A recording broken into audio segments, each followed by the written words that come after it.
आज की इस नए वीडियो में जानेंगे Bihar board class 10th Hindi काव्य खंड अक्षर ज्ञान के मोस्ट वीवीआई सब्जेक्टिव क्वेश्चन के बारे में जानेंगे। सो गाइस इस वीडियो को शुरू से लास्ट तक ज़रूर देखिएगा। तो चलिए बिना देरी किए शुरू करते हैं आज का ये वीडियो। प्रश्न नंबर 1 है, कविता में 3 उपस्थितियाँ है, स्पष्ट करें कि वे कौन कौन सी है। कविता में जीवन को 3 भागों में बांटकर उसके सार को वर्णित किया गया है। पहली उपस्थिति में माँ शिशु को अक्षर ज्ञान देने का प्रयास करती है।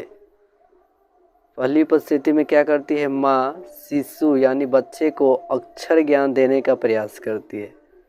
दूसरी उपस्थिति में जीवन का उतार चढ़ाव है। तीसरी उपस्थिति में सृष्टि की विकास कथा है। काफ़ी मोस्ट वीवीआई सब्जेक्टिव क्वेश्चन है, इस वीडियो को थोड़ा भी स्किप मत कीजिएगा। दूसरा नंबर प्रश्न है, ये प्रश्न इस बार के एग्जाम में ज़रूर पूछा जाएगा। कविता में क विवरण स्पष्ट कीजिए। क्या है? कविता में क का विवरण स्पष्ट कीजिए। कविता में क का विवरण देते हुए कवित्री ने कहा कि, यह आपसे शुद्धिकरण में पूछा जाएगा कि कवित्री किस प्रकार से लिखा जाता है, तो इसको भी साथ में याद रखना है। व्यंजनों में यह पहला व्यंजन है। व्यंजनों में कौन है पहला? तो क क्या है? व्यंजनों में पहला अक्षर है। क वर्ण का उच्चारण कंठ से होता है। क वर्ण का उच्चारण कहाँ से होता है? कंठ से। यह भी क्वेश्चन पूछा जाता है ऑब्जेक्टिव में कि क वर्ण का उच्चारण किस चीज़ से होता है? तो कंठ से होता है। अच्छे से इसको याद रखना है। इसलिए बच्चों को इसका उच्चारण करने में कठिनाई अनुभव होती है, यानी बच्चा क बोलने में काफ़ी कठिन महसूस करता है। क कबूतर की तरह फुदक जाता है, अर्थात बच्चे इसको साफ उच्चारण नहीं कर पाते हैं। अगला प्रश्न है 3 नंबर, खालिस बेचैनी किसकी है? बेचैनी का क्या अभिप्राय है?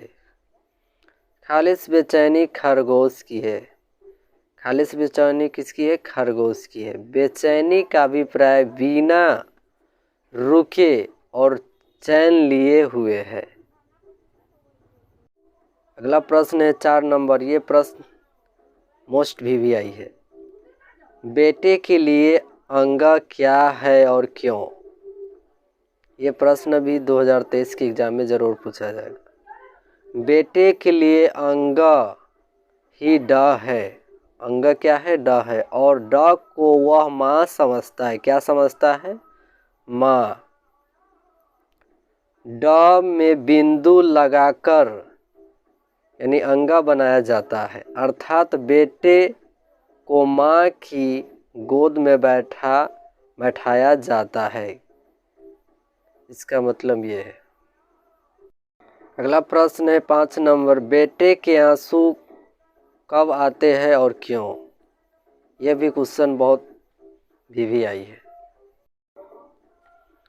माँ बेटे अर्थात अंगा का उच्चारण करना बेटे को कठिन लगता है।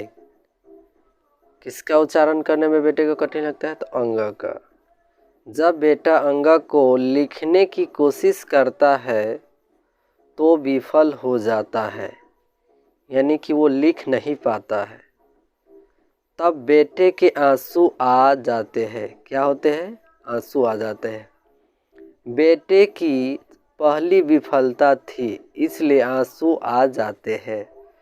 प्रश्न है 6 नंबर, कविता के अंत में कवित्री शायद अव्यय का क्यों प्रयोग करती है? स्पष्ट कीजिए। कविता के अंत में कवित्री शायद अव्यय संभावना प्रकट करने के लिए लगाती है। क्या होता है? संभावना प्रकट करने के लिए लगाती है।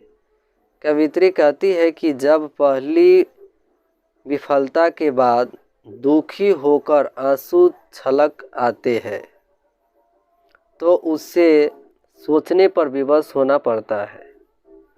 इस विफलता के बाद ही मनुष्य और अधिक परिश्रम करता है। क्या होता है, यानी कि एक बार अगर फेल हो गए तो परिश्रम करने से क्या होता है कि सफलता प्राप्त कर सकती है। कहती है कि इस विफलता से ही चिंतन शक्ति का विकास होता है।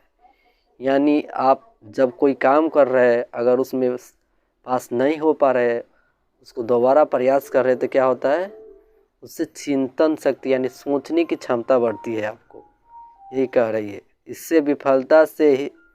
विफलता से ही चिंतन शक्ति का विकास होता है, यानी सोचने की क्षमता बढ़ती है। सो गाइस, ये वीडियो अच्छा लगे तो प्यारा सा कमेंट कीजिएगा, दोस्तों के साथ शेयर कीजिए। धन्यवाद फ्रेंड।